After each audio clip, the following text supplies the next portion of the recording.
për shmangje nga fatet e përcaktuara në nenin 74, paragrafin e të rregullorës së Kuvendit për shqyrtimin e projekt ligjit për ndryshimin dhe plotësimin e ligjit mbi ndarjet buxhetore për buxhetin e Republikës së Kosovës për vitin 2026. Propozojmë që shqyrtimi i këtij projekt ligji të bëhet në seancën e sotme, pra këtë të datës 25/4/2026,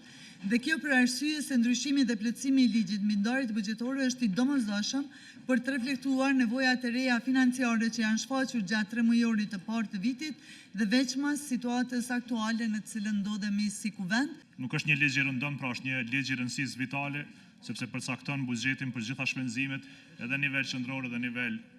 lokal, dhe si till ka dhe procedura mjaft strikte se si procedohet, qoftë si ligj ose si rishikim. Fatkeqësisht edhe në këtë rast, në këtë seancë, po kërkohet shmangje nga gjitha këto procedura, pa e diskutuar në hollësi për mbajtjen e rishikimit të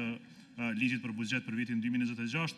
si parim, pra si për shkak të mungesës së përcjelljes së procedurave, qoftë në komision, qoftë në komisione tjera, qoftë edhe këtu vetë në seancë, LDK voton kundër përshpejtimit ose shmangjes së procedurave. Faleminderit. Sot nuk guxojmë ta rrezikojmë shtetin duke i fundos shkel secilën rregull që institucioni më i madh, institucioni ligjvënës e ka. Parlamenti nuk është vend për vendime të rastësishme, nuk është vend për improvizime, nuk është vend për iniciativa çdo ditë jashtë rendit ditës. Bëhet fjalë për pakon mbështetëse për përballje me inflacionin, pra që është paralajmëruar pikërisht në këtë kuvend, në seancën ku kishim debatin se si të dilet në mbështetje qytetarëve. Pra, me sa më kujtohet konkretisht, ishte pikërisht ai debat që nga të gjithë ju, një zëri, nga të gjithë deputetët kërkohej që qeveria të dalte në mbështetje qytetarëve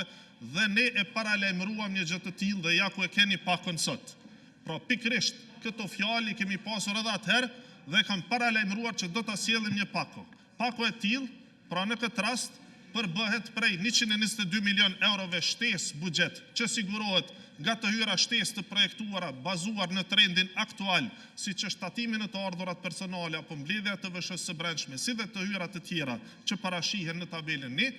ndërkaq pjesa tjetër, pra e mbështetjes për ta kompletuar pakon në vlerë prej 200 milion eurove, pra sigurohet nga linja ekzistuese buxhetore.